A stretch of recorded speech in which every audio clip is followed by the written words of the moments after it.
Jama'a ina gaishe ku a cikin sunan Ubangiji na Yesu Almasihu. Na zo yau ina so in yi wannan bidiyo musamman ina 'yan kwanakin nan wajen kwana 4 ko 'yan kwanaki da suka wuce ba a dai kwana 7 ba, akwai wata yarinya Nana Firdausi da na ga bidiyoyinta tana takama tana nuna cewa sun je sun sayi coci, tana rike da gicciye, alamar gicciye,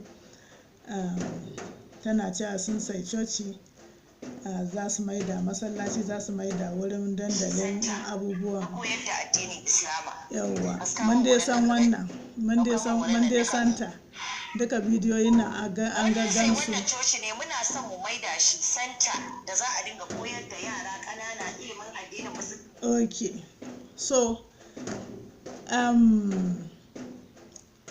muna maku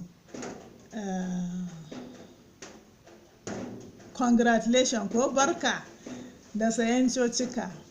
Okay, a wani bidiyo naki na kin ce kin zo, ina godiya ga musulmi da yawa masu neman zaman lafiya, masu neman cin gaban arewa, anda suka fito suka bidiyo suka yi mata Allah wadai da fitowa ta wannan gori da gatse ga kiristoci saboda sun sayi coci za su maida masallaci, inda suka ce kuma godiya muke, kuma inda suka ce wasu ma sun ce ko a cikin danginta ma ba za a rasa wa'anda abinda za su ci ma ya gagare su ba. Arewa muna da gine-ginen cocika da masallatai isassu, yadda za a yi a ceto mutanenmu daga fatara da tsiya da talauci da koma baya da rashin ilimi, shi muke bukata. Okay, muna maku godiya saboda hamma ta fito tana wa wani magana cewa ya kira ta 'yar ta'adda. Me yake nufi da ta'addancin sayan coci da suka yi ko komai da shi masallacin da suka yi? Duk wannan ba shine ta'addanci ba Nana. Ta'addancin shine fitowa wannan gatse da gori da maganganun batanci ma kiristoci, kina nuna musu cewa ma zai sai da kun darajanta addinin ku, ba ku sai da masallaci, ba ku sai da masujadinku. Wannan ma yasa har wani ya zo ya miki bidiyo, domin kina da ƙaramin sani, kina da rashi. Amma da shi ya zama wurin kallon kwallo, sinima. So ya fito miki da masallatai sama da 20, jan 25 wa'anda ko shekarar da ta wuce ma an sai da wasu sun koma dandalin nishadi, wasu sun koma filin kwallo, wasu sun koma warehouse store na aje kayayyakin masarufi. So wannan ma ba shine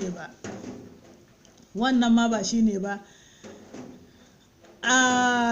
Nawa tsokacin a nan wurin shine, mutane ina so a sani cewa a Kaduna shekara da shekaru tunda aka yi ta faɗan addini a Najeriya, arewacin Najeriya kwata-kwata ma faɗan addini a jihar Kaduna ya fara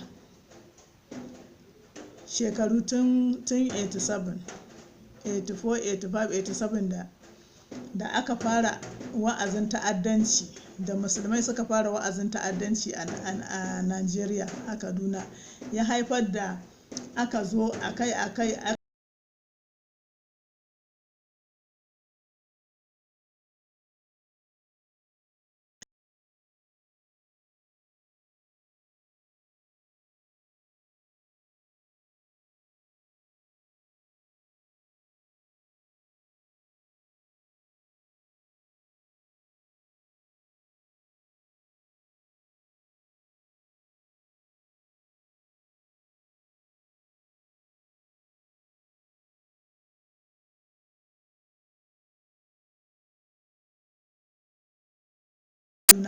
musulmi ba zai je ya sai fegi ko ana tallar gida ya je ya saya ko ya sai fegi ya je ya gina gida a ciki ba, saboda rashin yarda da juna musulmi zai ga cewa ya zauna wannan wuri, in tarzoma ta tashi shi kadai ne musulmi, nan da nan kiristocin unguwar shi za su kashe. Haka kuma kirista yana ganin ya je ya shiga wannan wuri ya zauna, tarzoma ta tashi shi za a kashe. So saboda haka Kaduna ta kasu. So wa'annan da kafin wannan lokacin zaman lafiya ake, cuɗanya ake da juna, ko ina mutum zai zauna ya sake ya yi sallar shi, ya je cocin shi, a gauraye ake. Amma wannan abin ya raba, saboda haka wa'annan cocika suna zaman su ne kango. Domin shi mu a addinin Kirista, gini ba shine addinin ba. Ginin ba shine, domin ba gidan dodo bane da za a ce da ala tilas an gina dole nan za a yi ta taruwa ana. Akwai masu taruwa, akwai masu sujada gindin itace, akwai masu sujada cikin rumfa, akwai gasu nan barkatai. So addinin Kirista, shi yasa muke cewa Kiristanci kuna rasa gane shi. Kiristanci ma gaba ɗaya ba addini ba ce, ya zarce addini, ya wuce addini. Zumunta ce tsakanin mutum da mahaliccinsa, kuma zumuntan nan tana na a zuci. Shi yasa an ka karɓi Yesu Ubangiji a matsayin Ubangiji da mai ceto, yana zuwa ne ya zauna da kai, kana cikin shi yana cikin ka, kuna zumunta. Ko ina kake coci ce, ko ina Kirista yake, shi karan kanshi Kiristan nan shine ikkilisiya, shine church din, ba gini ba.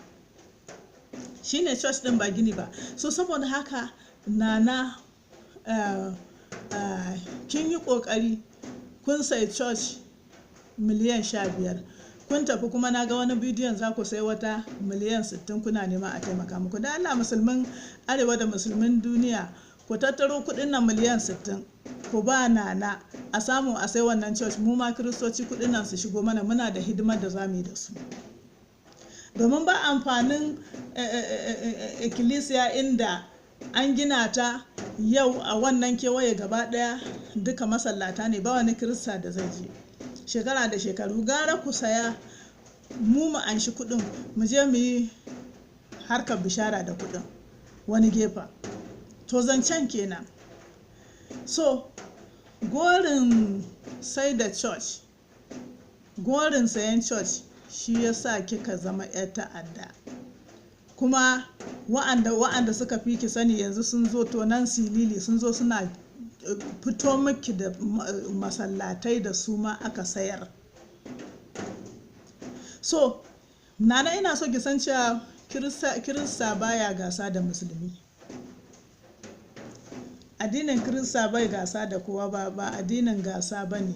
Idan ku musulmi, idan wasunku cikin ku musulmi kuna ganin kiristoci gasa kuke da su, wannan ya rage naku. Amma abin da muke yi shine mu fito muku da gaskiya, mu yi muku wa'azin ceto. Yesu Almasihu shine kadai hanya. In kun yadda ku tsira, in ba ku yadda ba, wannan ya rage naku. Wannan gicciye da kika dauka kina wuwurga kina magana, Ubangiji bari ya bayyana miki ubangijin wannan gicciya. Kuma tunda baki san wani abu ba game da Kiristanci, ina baki shawara ki je littafin Kiristoci, littafi mai tsarki na Hausa, tunda ke ko Bahaushiya ce ke, ko Bafulatana ce ke, ko wani irin yare ne ke, ki je ki saya ki karanta, ki dauki lokaci ki karanta, saboda ki gane ko wane ne Almasihu. Nawa shawaran kenan. Sai kuma na sake dawowa gefen ku, domin ina so in ci gaba da wannan bidiyo a karo na biyu. Zan tsaya nan wurin an sawa ita Nana a wani bidiyon kuma da naga ta yi game da wannan lamari. A huta lafiya, sai na dawo gefen ku.